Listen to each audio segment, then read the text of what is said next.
Nació con un nombre que pesaba como un estandarte, Vlad, hijo del dragón. Su padre, Vlad II, llevaba la insignia de la Orden del Dragón, jurada a defender la cristiandad en la frontera oriental de Europa. La tierra era Valaquia, montes, bosques y fortalezas encajadas entre potencias que pedían tributos como si el mapa fuera un libro contable. A un lado, el reino de Hungría, al otro, el Imperio Otomano. En medio, rutas que valían más que los castillos, y un príncipe demasiado joven para entender que en su país el dinero se escribía con miedo. Cuando aún era un muchacho, Vlad y su hermano Radu fueron enviados como rehenes a la corte del sultán. No era un secuestro del que se huye, sino un pacto del que se aprende. Allí estudió turco, escuchó las campanas del poder y miró de cerca la maquinaria que convertía obediencias en impuestos. Entendió que un tributo no es solo oro, es garantía de que mañana seguirá habiendo comercio. Vio ejércitos bien pagados, oficiales que daban recibos, caravanas que llegaban a la hora. Vio también la fragilidad de una frontera. Si el príncipe de Valaquia no cumplía, el sultán sabría dónde apretar. Y esa lección de contabilidad imperial se le clavó como una espina. Vlad regresó a un país que ardía por dentro. Los boyardos, la nobleza local, cambiaban de lealtad según el viento. Las rutas estaban infestadas de bandoleros y el diezmo se perdía en manos intermedias. Los mercados de Brasov y Sibiu, al norte, se enriquecían con el paso de mercancías que a Valaquia solo le dejaban migajas. Los otomanos, al sur, exigían el jarak, el tributo, en oro y en muchachos para la leva. Y Hungría vigilaba que el principado no se acercara demasiado al sultán. En ese tablero, una moneda débil y un príncipe indeciso eran una invitación al despojo. Vlad III decidió no vacilar. El hombre que el mundo recordaría como Drácula, Draculea, hijo del dragón, entendió la economía de su reino a la manera más fría. Si el miedo es lo único abundante, conviértelo en política pública. Lo primero fue poner en fila a los boyardos que habían traicionado a su padre. No los mató por furia, sino por cálculo. Cada noble que se creía dueño de un valle era un agujero en el saco de los impuestos. La justicia de Vlad fue brutal y espectacular. Una exhibición punitiva que ordenó el campo más rápido que cualquier decreto. Las crónicas sajona y valaca coinciden en lo esencial. Hubo empalamientos masivos. No eran ritos de locura, eran anuncios. Por aquí se paga, por aquí se respeta el camino, por aquí el príncipe es la ley. Los mercaderes de Brasov lo aprendieron pronto. Se habían acostumbrado a imponer condiciones a cambio de distribuir mercancías entre montañas y pasos difíciles. Pero Vlad fijó aranceles. Exigió que las ventas se hicieran a precio justo y castigó el contrabando que drenaba su tesoro. Quemó almacenes de quienes esquivaban el impuesto y mostró en plazas abiertas la consecuencia de jugar con las arcas del principado. Muchos cronistas lo retrataron como un demonio, pero los números, esos testigos fríos, dicen otra cosa. Durante sus años fuertes, los caminos se volvieron más seguros, los mercados locales volvieron a respirar y el tributo al sultán se pagó en tiempo cuando así convenía a su diplomacia. Miedo como moneda sí, pero convertido en orden administrativo. La prueba más llamativa de ese orden llegó en 1462. El sultán Mehmed II, el conquistador de Constantinopla, decidió que ya era hora de poner a Valaquia bajo una correa más corta. Vlad optó por una estrategia de tierra arrasada, inutilizó cosechas, envenenó pozos, movió a poblaciones enteras para que el ejército otomano encontrara un desierto hostil. En una noche que los cronistas llamarían el ataque de Targoviste, sus jinetes irrumpieron como sombras en el campamento enemigo. No derrotó al sultán, pero lo hirió donde más duele a una gran maquinaria, en la logística. El avance turco se volvió precavido Y cuando Mehmed se acercó a la capital valaca, se topó con un bosque de estacas donde miles de cuerpos empalados narraban sin palabras la política de su dueño. Aquello no era sadismo gratuito, era comunicación estratégica. Un mensaje a la tesorería otomana. Invadir Valaquia sale caro. La guerra, sin embargo, tiene otra contabilidad. La de los aliados que cobran sus favores. El rey húngaro Matías Corvino, que había sido sostén de Vlad, lo apresó poco después. Lo exhibió como un príncipe incómodo, justificándose con cartas dudosas que lo pintaban como agente del sultán. Drácula pasó años prisionero en Buda y Visegrad. En ese lapso, el poder local volvió a sus viejas mañas. Los boyardos rearmaron sus redes. Los comerciantes extranjeros impusieron condiciones y las rutas otra vez crujieron bajo el peso de los peajes ilegales. Como toda economía, la de Valaquia mostró que el orden no se ahorra, se paga cada día o se pierde de golpe. Liberado tras maniobras diplomáticas, Vlad III recuperó el trono por un instante. Murió en 1476, en combate cerca de Bucarest.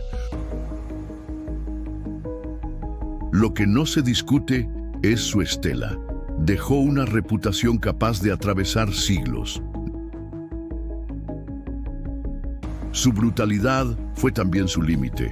El terror ordena, pero no fideliza. Asusta a bandidos, pero también a socios potenciales. Es un crédito a tasa altísima. Rinde en el corto plazo y devora en el largo.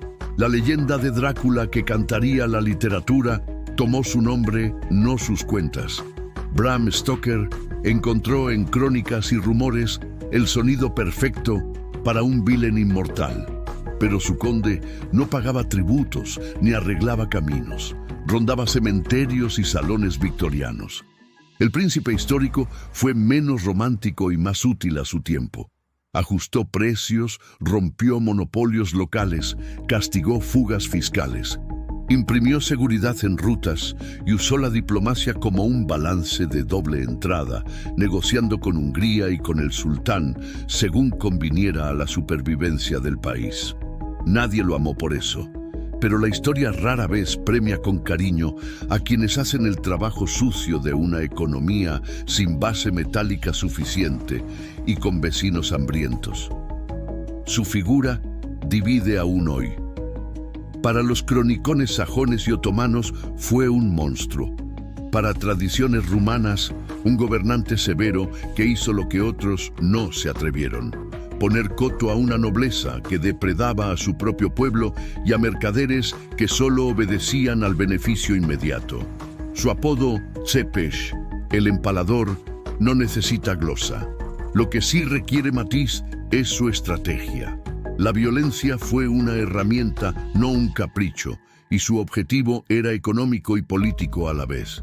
Produjo un bien público, seguridad, a un costo moral insoportable para sensibilidades modernas. En las crónicas fiscales del siglo XV, sin embargo, ese bien público hizo circular mercancías y sostuvo un trono que de otro modo se habría deshecho entre letras de deuda impagables. Hay anécdotas que iluminan su método. Se cuenta que dejó una copa de oro junto a una fuente en Targoviste y que nadie se atrevió a robarla, que castigó con ferocidad tanto a ladrones de camino como a funcionarios corruptos, que su administración, aunque brutal, exigía recibos, documentos, permisos, y que en su reinado el viajero podía cruzar valles sin ser despojado. Historias adornadas, sin duda, pero coherentes con el patrón. El príncipe midió su éxito por la ausencia de delito. En su ecuación, la confianza no se pedía, se imponía. Su economía también tuvo moneda. El principado emitió piezas con su efigie y emblemas. Hubo intercambios en ducados y dinares y la plata circuló junto al grano, la sal y el ganado como medios de pago. El gran flujo, sin embargo, venía de los peajes en rutas y de gravámenes a ciudades sajonas. Allí estaba el nervio, controlar pasos, asegurar puentes, fijar tarifas, impedir que los beneficios se fugaran hacia mercados vecinos. El tributo al sultán, cuando se pagaba, compraba tiempo. El apoyo de Hungría, cuando llegaba, compraba armas. Entre ambas facturas, Vlad construyó su propia contabilidad del miedo. Su hermano Radu, criado en la cortesía otomana, representó el reverso de la moneda. Un gobierno más dócil al sultán, con menos sangre y más concesiones. Valaquia osciló entre ambos modelos como una balanza que nunca se asienta. Esa oscilación explica por qué Drácula no fue un accidente. Fue la respuesta a una frontera convertida en embudo de tributos cruzados. En ese escenario, la pregunta no era si habría violencia, sino quién la administraría y con qué finalidad. Hoy, cuando su nombre llena salas de cine, conviene recordar que el personaje real no fue un vampiro, sino un gestor de riesgos extremos. Su política financiera se escribió con decretos, tarifas, castigos, peajes, acuerdos precarios y cartas a reyes pidiendo crédito militar. Sus éxitos se miden en rutas despejadas y embajadas inquietas. Sus fracasos en alianzas rotas y un final que lo encontró en el campo de batalla. La leyenda, en cambio, solo necesitó una capa y colmillos. Queda una enseñanza áspera. Hay lugares y momentos en que la ley no llega porque los impuestos no alcanzan, y los impuestos no alcanzan porque no hay confianza mínima para pagar. Vlad III hizo un atajo, fabricó confianza a la fuerza, funcionó lo suficiente para estar en las crónicas, no alcanzó para construir una prosperidad duradera. El miedo puede abrir caminos, pero no levanta ciudades.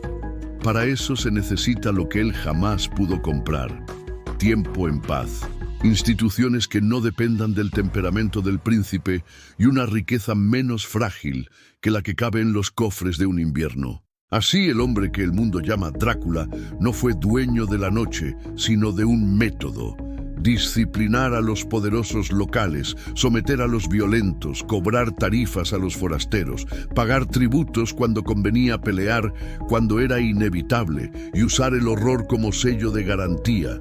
No dejó un palacio de leyendas, dejó un contencioso histórico y dejó una pregunta que, siglos después, sigue incomodando. ¿Qué precio estás dispuesto a pagar para que un país pobre deje de ser presa? Él eligió el más alto. Su conteo cerró en números y se abrió en heridas. Entre el mito y el archivo, ahí está el verdadero Drácula, el príncipe que convirtió el miedo en impuesto y que aprendió demasiado tarde que el miedo nunca devuelve cambio.